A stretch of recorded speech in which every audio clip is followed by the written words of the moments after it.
Hoje, com o sócio da Adigo Consultoria, Marcos Celli, nós vamos falar sobre sucessão familiar, que pode ser aí um desafio para empresas do agro. Bom dia, Marcos. Bom dia, Otávio. Tudo bem? Tudo bem. Eu fiquei em dúvida aqui quanto ao nome da sua consultoria, mas eu chequei aqui, eu tenho o hábito de ler. Não tem acento, falei, é Adigo ou Ádigo? Porque tem muita coisa que não tem acento, mas se acentua, né? Então eu fui checar. É consultoria Adigo. Ok. Marcos, sucessão familiar. Esse é um problema seríssimo no agronegócio.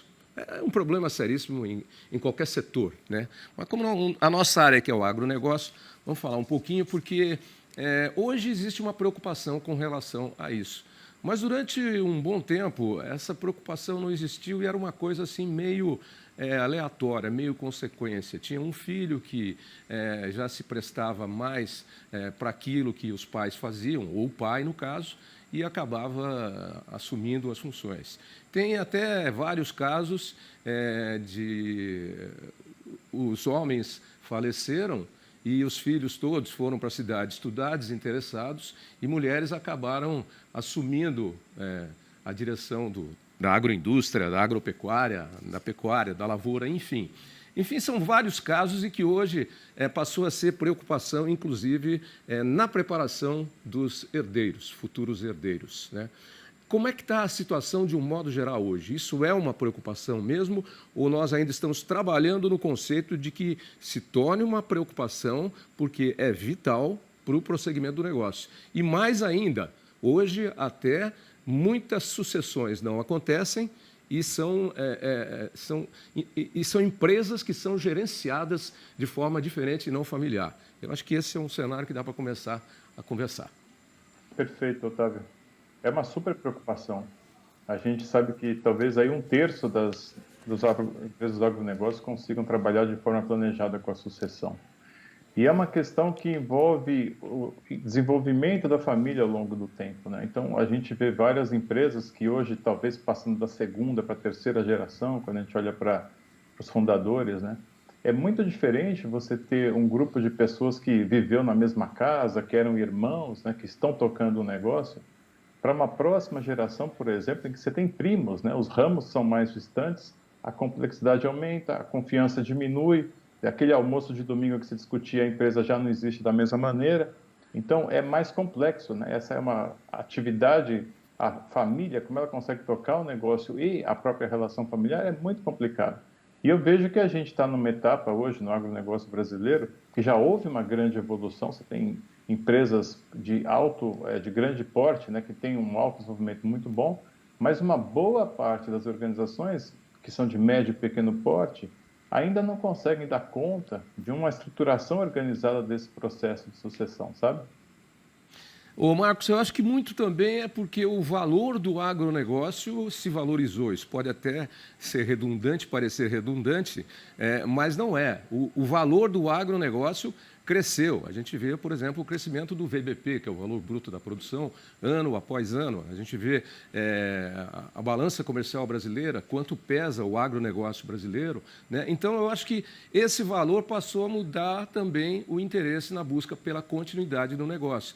Porque muitas vezes era assim, morria o pai, os filhos vendiam a propriedade, ou então se tinha muitos parentes, o almoço de domingo, como você citou, virava a briga do almoço de domingo, e aí pulverizava em pequenas propriedades e lotes, que depois talvez algum outro acabasse voltando e recomprando as propriedades. Então, acho que tem muito a ver com esse valor do agronegócio hoje, né? Porque mudou, inclusive, o conceito, porque antes você podia deixar o boi no pasto para vender ele na hora que você precisasse. Hoje já está o conceito de que o pasto é como um hotel. Cada dia que o boi está no pasto é uma diária que você está pagando em alimento, em vacinação, na genética que você investiu, para depois tentar recuperar isso depois. Então, acho que esse é o conceito novo que também alavanca essa necessidade de ter uma boa sucessão familiar.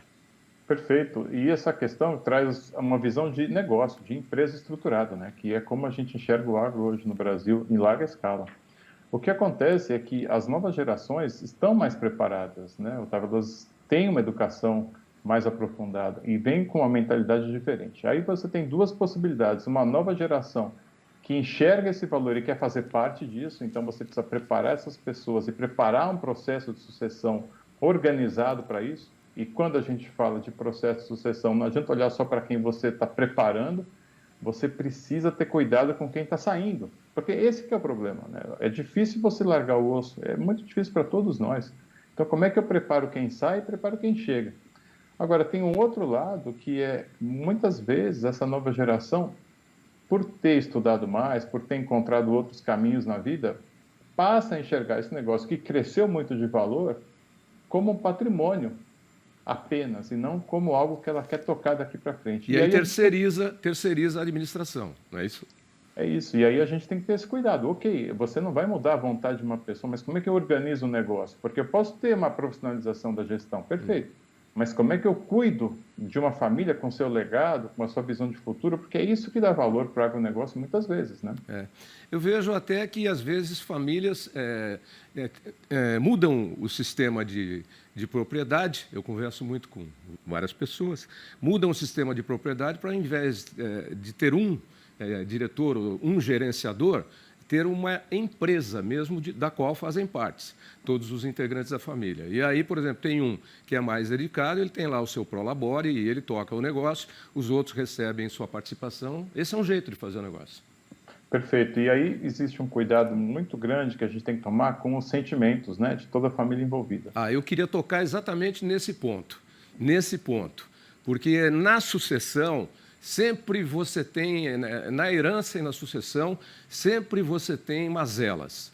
Sempre tem um ou outro que vai criar uma mazela, porque vai achar que foi prejudicado, porque o outro foi beneficiado. E aí também, às vezes, não em caso de morte do herdeiro, do proprietário principal, né? Mas ele também tem que ser preparado, como você disse, porque ele tem que delegar poderes. A partir do momento que ele cria um processo sucessório, ele tem que delegar poderes. É aquilo que você falou, é duro largar a mão do osso. E dói, né? Dói muito. E a gente está falando de pessoas com mágoa, você imagina, vidas, né, que se juntam, as relações. Então, é fundamental que a gente cuide do processo, que tenha ali o planejamento, isso é fundamental. É importante ter instâncias, por exemplo, de governança, começar a construir um conselho, né, para formalizar as decisões da família. Poxa, isso é super importante. Mas tem um terceiro ponto, né, que é o que a gente está falando aqui. Se eu não alinho a família, se eu não crio condições de conversa, de diálogo, para cuidar dessas mazelas, não vai ser suficiente eu fazer um processo que no papel é bonito. Eu preciso cuidar das pessoas também, né? E aí, como é que faz? Contrata um consultor como você, ou sua equipe de consultores, desde que as pessoas estejam dispostas a ouvir e a entender quais são os possíveis processos de solução para o problema, né, Marcos? Otávio, esse ponto é fundamental, né? Não existe um processo único que você tira ali do armário, é esse aqui que a gente vai fazer acontecer. Tem que entender como é a família, qual é a história dessa família, como é que a mãe era mais importante até do que o fundador, mas ela nunca teve uma função ali. Tem tantas histórias por trás, né, das relações familiares. E o nosso trabalho é mergulhar nessa história para poder construir o futuro. Não adianta você chegar lá e implementar um processo que está escrito num livro, né? Você tem que compreender o que está acontecendo com as pessoas, as doenças, as dores e, especialmente, o que une essa família, porque o que desune é fácil de encontrar. O que desune a gente descobre em meia hora de conversa. Não é? É só Mas o que une, né? É só cutucar a onça com a vara curta que o que desune aparece rapidinho. Agora, o que une é difícil. Uma outra questão que você não tocou também é que, às vezes, no processo sucessório, acaba entrando também a questão do conflito por conta do sexo, porque a sociedade sempre foi majoritariamente masculina, machista, né? E aí, quando entram mulheres no processo, às vezes se cria um clima, uma mazela também nesse sentido. Mas as mulheres, via de regra, têm se mostrado muito boas administradoras no agronegócio. Isso é perfeito, e esse é um tema, eu consideraria esse de um dos 3 temas fundamentais da época que a gente vive, né? Como é que se lida com a diversidade no agronegócio, especialmente de gênero? Como é que se lida com o digital, né, a transformação digital que vem varrendo todos os setores? E como é que você lida com a sustentabilidade, né, o ESG, que é o coração desse negócio, mas como é que ele pode passar a fazer parte de uma visão de futuro estruturada, né? Então, quando a gente olha para a diversidade, o que acontece historicamente? Você tem empresas em que os homens tomaram conta, Só que quem dava sustentação, em vários clientes que eu tive, são as mulheres, que muitas vezes não estavam ali na execução, mas que sustentavam aquela família, né? Então, quando você tem a transição, você também tem que olhar na sucessão para o que está acontecendo com a sustentação da família, né? E hoje, muitas mulheres atuam, de fato, na gestão, né? E é perfeito que isso aconteça, mas também é uma transição, né? Quando você pega uma geração mais antiga que tem dificuldade de compreender como é que a mulher pode atuar dessa maneira. E é claro, né, que historicamente a gente teve empresas muito hierárquicas e muito machistas, só que isso está completamente diferente agora.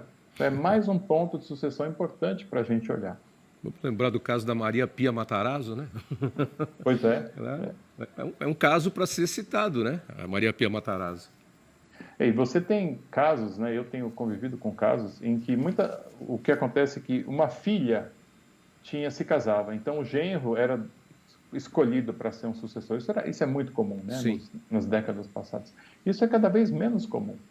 Então, como é que você cuida da formação? E não é uma formação só de capacitação profissional, técnica, né, Otávio? É uma formação de modelo mental, de estrutura de valores. Quer dizer, qual é o papel, né, das pessoas hoje quando a gente entende a diversidade no negócio? E isso que você citou é muito importante também, porque, via de regra, isso acontecia muito.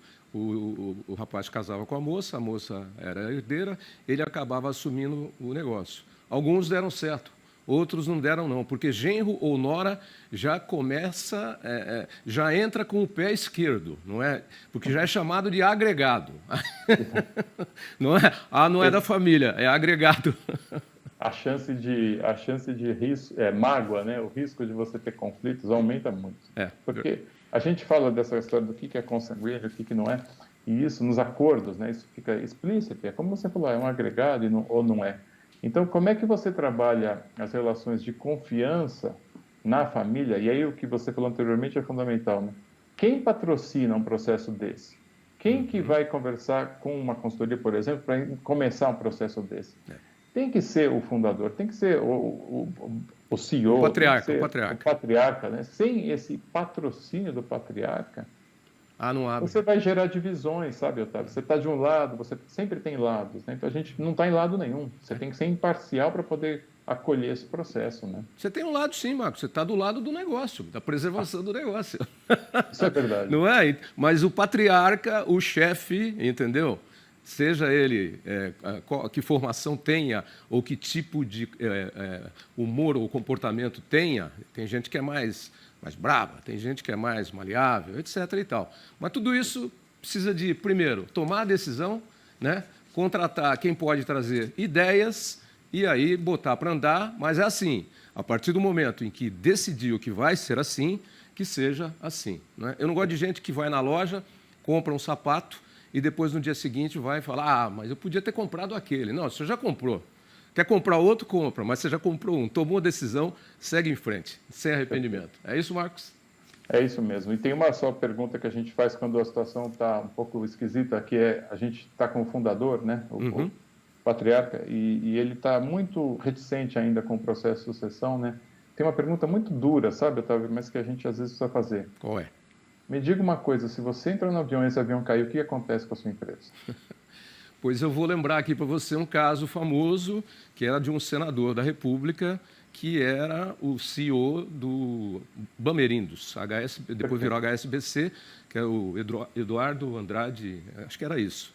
Ele, na verdade, era o que menos queria tomar conta do negócio da empresa, que era uma empresa financeira, era um grande banco, para quem é mais velho conhece. Hoje esse banco já não existe mais. Mas ele acabou entrando no negócio para manter o patrimônio da família e ele não era nem da área, depois de um acidente de avião, onde morreu o pai, o outro irmão que cuidava e acho que outro irmão. Só sobrou ele, aí ele teve que assumir a gestão do negócio. Ele citou bem o caso, esse é o exemplo. Ok, Marcos, muito obrigado aí pelo papo, pela conversa, muito boa. E a gente falou de sucessão no agronegócio, viu, gente? Mas vale para tudo, viu? Não é, Marcos? Vale para qualquer processo sucessório, para qualquer divisão de herança. É sempre assim. E os problemas vão ser sempre os mesmos. Por isso, é preciso ouvir com atenção e ler os papéis todos com muito cuidado. Para quem quiser saber mais sobre vocês aí da Adigo Consultoria, qual é o endereço, Marcos? É www.adigo.com.br. Pode entrar em contato, vai ser um prazer conversar. Ok. Forte abraço para você, boa semana que está começando. Obrigado, Otávio.